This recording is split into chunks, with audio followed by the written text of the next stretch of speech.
Hello दोस्तों, आज हम पढ़ेंगे ग्रीन्स थ्योरम। यह एक नेमिंग थ्योरी है और एग्जाम के बेसिस से मोस्ट इंपॉर्टेंट है। इस थ्योरी को हम मैथ में भी पढ़ते हैं और फिजिक्स में भी पढ़ते हैं। यह क्वेश्चन हमारे एग्जाम में लॉन्ग में जरूर पूछते हैं। अगर मैथ में नहीं पूछेगा तो फिजिक्स में 100% पूछेगा, और यदि फिजिक्स में नहीं पूछेगा तो मैथ में 100% पूछेगा। तो विदाउट वेस्टिंग टाइम आते हैं हम अपने टॉपिक पर, जानते हैं ग्रीन्स थ्योरम क्या है, इसका स्टेटमेंट क्या है, इसका प्रूफ क्या है। आज इसका हम पूरा पोस्टमार्टम कर देंगे। आपको इतना अच्छे से आपको प्रूफ बता देंगे कि आपको कहीं जाने की जरूरत नहीं है। आप यदि इतना ही पढ़ लेंगे तो एग्जाम में आपके 25 नंबर वाले क्वेश्चन पक्के हैं एकदम। तो आइए देखते हैं ग्रीन्स थ्योरम है क्या आखिरकार। It's relates a line integral around a simple closed curve C, a double integral over the plane region bounded by C. It is two dimensional special case of Stokes theorem. आपने Stokes theorem पिछले lecture में पढ़ा होगा, यदि नहीं पढ़े हैं तो उसे जरूर देख लीजिएगा। यह स्टोक्स थ्योरम के 2 डायमेंशनल वाला स्पेशल केस है। तो आइए इसका स्टेटमेंट देखते हैं क्या है।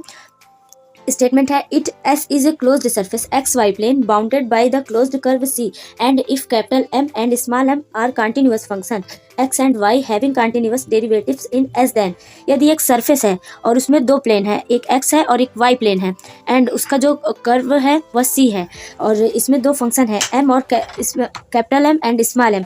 तो यदि ऐसा है तो होगा कि closed integral of M D X plus N D Y double integral of partial differentiation of N with respect to X minus partial differential of M with respect to Y into D X into D Y. आइए इसका proof देखते हैं क्या है। यह तो mathematician form में था, इस थ्योरी का मैथमेटिशियन फॉर्म यह था। तो इसका प्रूफ देखते हैं क्या है। According to Stokes theorem, Stokes theorem हमने आपको बताया था। तो closed integral of F dot D R vector is equal to double integral of del cross F vector dot D S vector. तो हम यहाँ सपोज करेंगे let F vector is equal to F X I cap plus F Y J cap plus F Z K cap and D R vector is equal to D X I cap D Y J cap plus D Z K cap.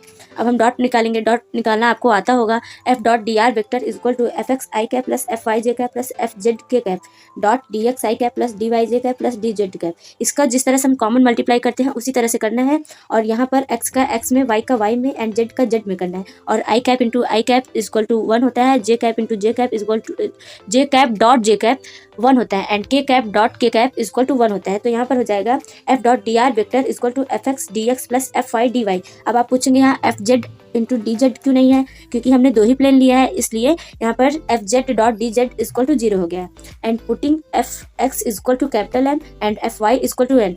तो left hand side इसका हम equation first का left hand side solve करेंगे।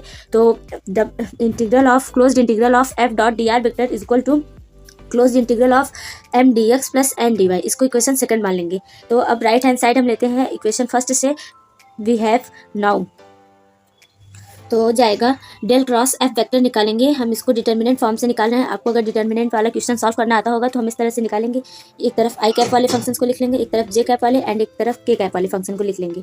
तो हो जाएगा del cross F vector is equal to I cap into, आप इसको फर्स्ट वाला जब सॉल्व करेंगे इसको ऐसे कट करेंगे एंड इन दोनों का मल्टीप्लाई करेंगे। तो हो जाएगा F Z into partially derivative of Y, मतलब del upon del Y minus F Y into del upon del Z minus J cap and F Z into del upon del X minus F X into del upon del Z plus K cap into del upon del X into F Y minus F X into del upon del Y.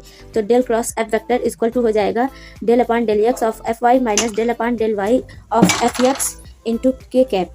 और यहाँ पर हो जाएगा, हमने यहाँ पर सिर्फ के कैप एक्स एंड वाई वाले फंक्शन इसलिए लिए हैं क्योंकि यहाँ पर 2 ही प्लेन हैं। हमने आपको पहले भी बताया था एक्स और वाई, और जेड वाले इसलिए नहीं लिए क्योंकि वह 0 के बराबर है। तो हो जाएगा del cross F vector is equal to del upon del X of N minus del upon del Y of M into K cap. तो यहाँ हो जाएगा now del cross F vector dot D S vector, क्योंकि हमें right hand side में यही निकालना था।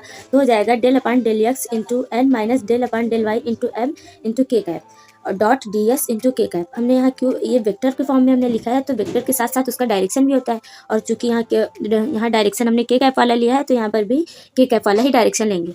और चूंकि होता है D S vector is equal to D S dot K cap, तो यहाँ हम लिखेंगे del cross F vector dot D S vector is equal to del upon del X into N minus del upon del Y into M dot D S vector. चूंकि K cap into K cap equal to 1 होता है, ये हम लोग आपको पहले ही बता दिया था। तो हो जाएगा del cross F vector dot D S vector equal to del upon del X into N minus del upon del Y into M into D X into D Y. इस तरह से हम लिख सकते हैं using equation first, second and third we get closed integral of m dx plus n dy equal to double integral of del upon del x into n minus del upon del y into m dx into dy। इस तरह से हमने Green's theorem को prove कर लिया है। आपको ये थ्योरी कैसी लगी हमें कमेंट बॉक्स में जरूर बताइएगा। Thanks for watching this video.